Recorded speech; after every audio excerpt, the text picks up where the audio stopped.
Hello, brothers and sisters. I'm Father John Ezratty, and as we continue on our Lenten journey, we now make a stop on the second Sunday of Lent. For this day, Holy Mother Church invites us to meditate on the beautiful mystery of the Transfiguration of our Lord. You know, I like to call this Sunday the Sunday of Hope. Why? Because at seeing Christ's divinity in His Transfiguration, our hope is strengthened, it is renewed. Just think about how the mystery happened. Jesus had just told the apostles about His passion, and He was very explicit. So Matthew says that He explained to them how He must go to Jerusalem and suffer many things at the hands of the elders, the chief priests, and the teachers of the law, and that He must be killed. Now, imagine how the disciples felt when they heard this for the first time. They were scandalized. Imagine the confusion they had. We even know that St. Peter took Jesus aside and started to rebuke Him. And also we know how Jesus called Him Satan, because He was thinking not as God does, but as human beings do.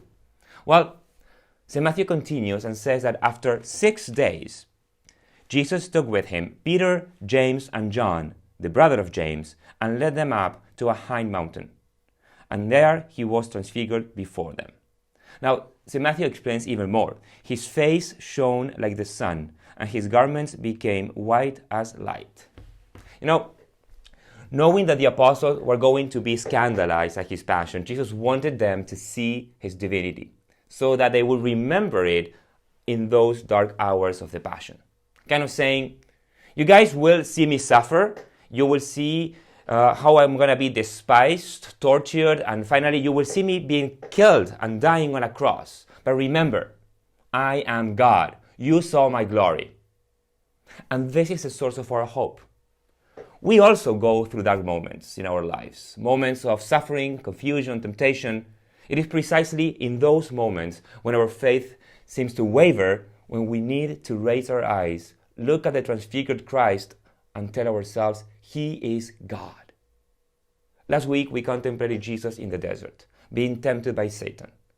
The Church reminded us that we also are going to be tempted, that temptation is part of our spiritual life and our journey towards heaven. Well, this Sunday, the Church tells us, when you are tempted, when the fight becomes more difficult, remember, Jesus is with you and He is God.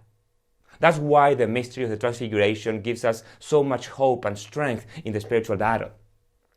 Finally, of course, we would love to stay there contemplating the transfigured Christ. Peter also wanted to stay there, right? However, this is not the time for that. The time for the contemplation of the divinity of Christ will be heaven. Now it is a time for battle. Now it is a time in which we're going to go out as the apostles did. The same way Jesus wanted the apostles to go down the mountain, He wants us to go into the world and to continue to strive for our personal holiness and to bring as many as we can to Him. So this Sunday, let us enjoy that glimpse of the divinity of our blessed Lord. And then let us go down the mountain, filled with hope, to continue our journey of this Lenten season that will lead us through the cross to the glory of the resurrection.